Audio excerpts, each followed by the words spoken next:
अस्सलामुअलैकुम। ये उर्दू वर्जन है एफिनिटी डायग्राम चार्ट्स का। This is Urdu version of affinity diagram and charts. अगर आपको जो है इंग्लिश वर्जन सुनना है तो वो भी ऑलरेडी मेरे यूट्यूब के चैनल के ऊपर अवेलेबल है, आप उसको भी सुन सकते हैं। तो हम एफिनिटी डायग्राम के बारे में बात करेंगे कि ये क्या है और ये किस तरीके से बनती है।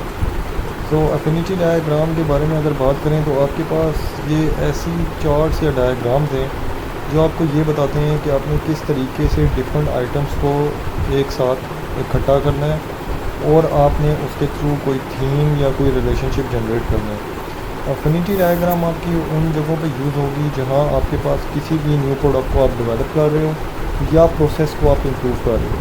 तो सबसे ज़्यादा ये आपकी यूज़ होती है सिक्स सिग्मा के अंदर, लेकिन ये बाकी भी जगहों पे आपके जैसे सॉफ्टवेयर के अंदर, हार्डवेयर के अंदर भी, इन जगहों पे भी ये आपकी इस्तेमाल हो सकती है।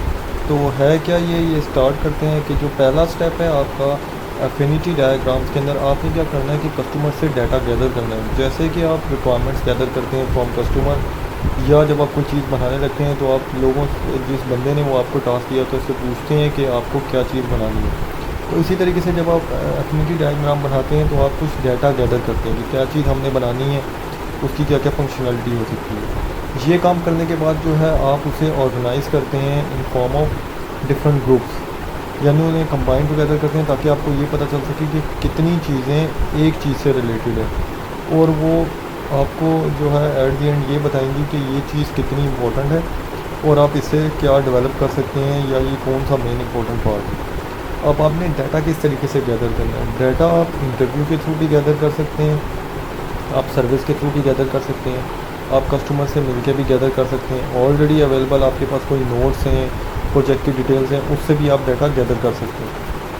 तो ज़रूरी नहीं है कि आप जो है एक बिल्कुल ही न्यू प्रोसेस एफिनिटी डायग्राम्स के लिए जनरेट करें। इससे और एक और जब इन्फिनिटी डायग्राम आपकी यूज़ होती है तो आपकी टीम्स में यूज़ होती है। डिफरेंट टीम्स एक साथ बैठती हैं और इस सेशन को वो राइट डाउन करती हैं, और ये बहुत अच्छा होता है अगर आप अपने ऑफिस के अंदर डेली इसे यूज़ करें फॉर डिफरेंट प्रोसेसेस या अपने प्रोजेक्ट्स के लिए।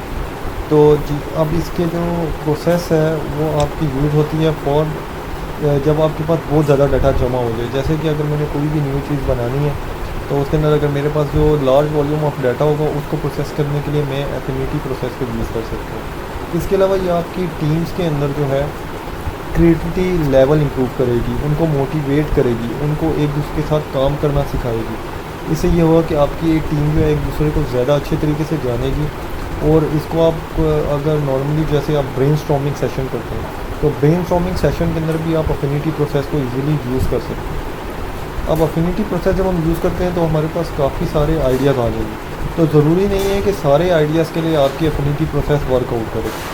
आपकी अगर जो भी आइटम्स होंगे वो अगर 10 से लेस होंगे तो आपकी एफिनिटी 15 से लेस होंगे तो आप एफिनिटी प्रोसेस को यूज़ कर सकते हैं।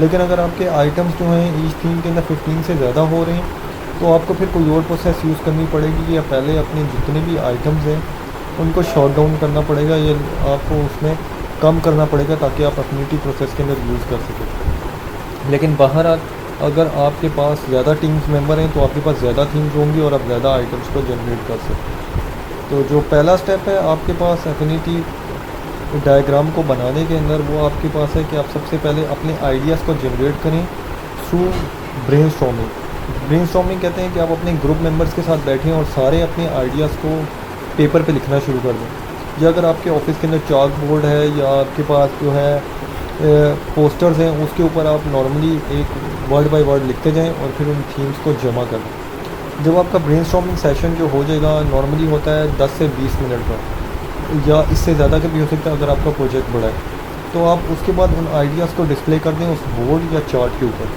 अभी यहाँ के ऊपर ये आइडियाज़ ऑर्गेनाइज नहीं है, ये आप रैंडमली जो भी आपने कलेक्ट किए हैं हर यूज़र अपना आइडिया जाके लगाता जाए और उस बोर्ड के ऊपर या टेबल के ऊपर आप रख के उन्हें डिस्कस कर सकते हैं। जब आप ये काम कर लेंगे तो नेक्स्ट स्टेज पे आपने क्या करना है, उन आइडियाज़ को आपने करना है सॉर्ट डाउन।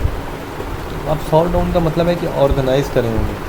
आप ये देखें कि कौन से आइडियाज़ या कौन से दो आइडियाज़ एक जैसे हैं, उन दो आइडियाज़ को एक साइड पे कर दें। इसी तरीके से अगले दो आइडियाज़ को देखें तो जो एक जैसे हैं उनको एक साइड पे कर दें। फिर आप अगले दो को देखें। जब तक सारे आइडियाज़ आपके पास ख़त्म नहीं हो जाते हैं जो भी आपने पोस्ट कार्ड पे लिखे हैं, तब तक आप ये प्रोसेस रिपीट आउट करते रहें और आप उन आइडियाज़ को नोट डाउन करते रहें। इस तरीके से जब आपके पास एक इस किस्म की एक हिरार्की में आपके पास ये सारे चार्ट या पोस्ट कार्ड आपके पास आना शुरू हो जाएंगे। जब आपने ये काम कर लिया तो अब हमारे पास जो इम्पोर्टेंट काम है वो है कि इनकी थीम को आपने डिस्कवर करना है। थीम को हम हेडर भी कहते हैं और इसको हम सुपर हेडर भी कहते हैं। तो हेडर बनाने का क्या तरीका है, तो क्या तरीका है कि आप जो है सबसे पहले उस चीज़ को देखें जो आपको सबसे ज़्यादा इम्पोर्टेंट लगती है, उसको सबसे टॉप पे रख दें उस थीम की। उस थीम के नीचे वही उससे रिलेटेड कार्ड आ जाएंगे। इसी तरीके से अगले कार्ड्स में देखें उसमें जो इम्पोर्टेंट लगती है चीज़ उसको सबसे टॉप पे रख दें और उसके ऊपर लिख दें हेडर, कि वो आपका मेन इम्पोर्टेंट टॉपिक है। इसी तरीके से next one and next one. जब आप ये काम कर लेंगे तो उसके बाद आपने क्या काम करना है कि आपने जब ढूंढना है एक सुपर हेडर।